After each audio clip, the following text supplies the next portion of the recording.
baseball for basically as long as I can remember. It's kind of almost like a father-son thing. Just watching with my dad and watching SportsCenter, watching baseball at night. Grew up watching the Royals. Grew up a big Cubs fan. Cubs are always on TV. So between the Cubs and Royals, I've always just kind of loved it. You know, just kind of stuck with it. I had a pair of blue mittens that were batting gloves whenever I was tiny, and a little caveman club that was my baseball bat. So I mean, that was kind of the beginning, and then just always, just like any other kid that's still playing, you know, just grew up playing. Grew up with like Andrew Melanson, Eric Cole on this team, and Eric Silkwood, so played with them for a long time, so that kind of stuff. Family and friends are both very important. Just like any college sport, to be honest, you're with each other so much and you're around that you become a tight-knit group, and especially if you're gonna be successful, you're like a family. And I mean, just like I'm in Shaving Cream now, and we're 2 for 2 on that in interviews. So that's just the kind of team we are. It's just part of it, you know. We're having a good time a lot, and I think a lot of times that shows on the field. So we're tight friends, but I'd say we're more of a family, and that goes hand in hand with our success. So my relationship with the coaches is it's very relaxed, you know. Off the field, joke around a lot. I mean, they expect a lot of us on the field. There's no reason not to give your best all the time, and that's just what they expect.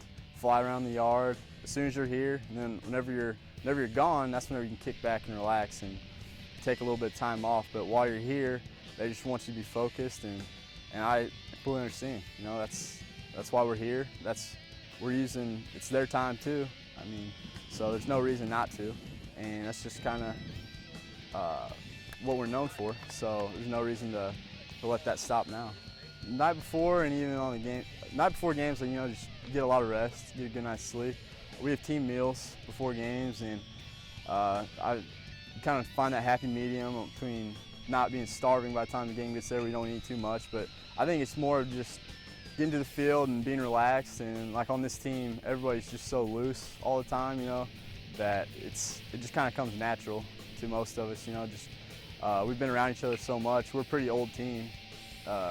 We've all been here more than 2 or more years, most of us. So it's just kind of being relaxed, being loose, and we all have the same game day routines. Whenever we get here, just we hang out in the locker room, you know, get dressed, come out here and run around for a little bit, and then we get ready to play. So just kind of the same old thing, and I think it seems like it's contagious. You know, if one person's relaxed, all of us are relaxed, and it's just kind of one person to a team thing. So there's quite a bit of work that goes in that people don't know about between lifting, and we go the whole entire fall. So we get to school and we start practicing until basically, I mean, we get a week off for Thanksgiving and a week off for finals, and other than that, we're practicing the whole time, all winter on our own over Christmas break, and then we get back and our season's here. Whereas, I mean, a bunch of fall sports, their season's in the fall, and so they get some time off in the spring, and then they get right back after it. But I mean, we don't really get a break, because then in the summer we play,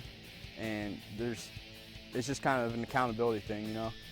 You're going to do your work on the side because you know the other guy is, and you don't want to let down your teammates. So I think that's just part of what's been ground in here. That's why Central Missouri is traditionally very successful, and it's just one of those things that you don't want to let down a teammate or family, I guess, here. So some of our goals for this season are obviously getting back to the World Series, but maybe taking it a step further and winning the World Series. I don't think it's far-fetched to say that we were the best team at the World Series last year, and we didn't win. And I think that a bunch of teams would agree that the best team didn't necessarily win, but they were hot. Southern Indiana was hot, and they won. And it's a disappointment here if we don't make it to the World Series. We don't win a regional and make it to the World Series, but I'd say this team has expectations much higher, and that we'd like to win a national championship. UC San Diego and us probably felt like we were the 2 best teams there. Neither one of us were able to win. So I'd say not just getting there, but actually winning a national championship. I think to win a national championship, we just need to stay inside ourselves. Last year, all year, we scored a ton of runs, all year. And once we got there, it was just like, we were flat. We scored 3 runs in the game we won, and I think we might have scored 4 runs in another game and 1 in another, and just didn't score a lot of runs where we were scoring 10, 11, 12 runs a game. So I think if we just do what we do all year and just stay within ourselves and trust in what the philosophy is here and just keeping pressure on everybody, then we'll be fine, we'll be successful. My favorite part about going to school here and playing baseball is probably just what's expected. Like I said, we're expected to win a regional and make it to the World Series, and I'd much rather be here where that's expected rather than another school in MIAA, other schools where they just want to make the conference tournament, and that might be enough for them. But if we just make it to the conference tournament and just make it to a regional and maybe just barely sneak in the World Series, it's still not successful. My freshman year, we were 44-15, I think, and lost in the regional championship. And that was looked at as a down year. And I mean, any school that we were second in conference and then lost the regional championship and it's looked as a down year, you're pretty successful. So I love that, and I love being close to home. I live about 40 minutes from here, so my parents can come all the time, and I love having them here to watch and just being close, go home for a home-cooked meal, so love that.